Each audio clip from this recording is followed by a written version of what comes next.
Alright guys, let's make some homemade Salisbury steak.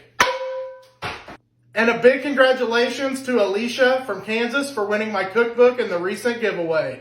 Start by adding 1 beaten egg to 1 pound of ground beef, 2 tablespoons of ketchup and 1 teaspoon of Worcestershire sauce, 1 teaspoon of Dijon mustard, 1/4 cup of panko breadcrumbs, and these spices. Now mix until everything is well combined. Form your meat mixture in the 4 oval patties.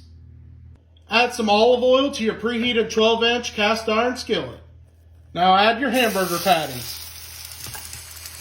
After 5 minutes, flip your patties. After another 5 minutes, remove your patties and set aside.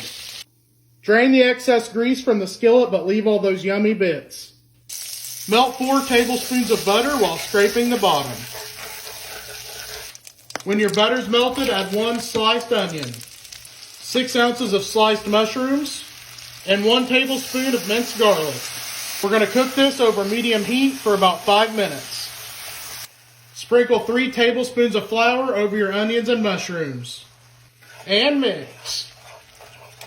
Now add 1 3/4 cup of beef broth. 1 teaspoon of black pepper. Add 1 tablespoon of ketchup and 2 teaspoons of Worcestershire sauce. And lastly, 1 teaspoon of beef paste. Stir continuously over medium heat until your gravy thickens.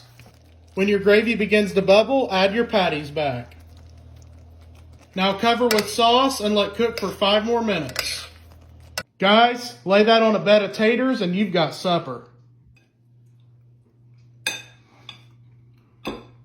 Hell yeah.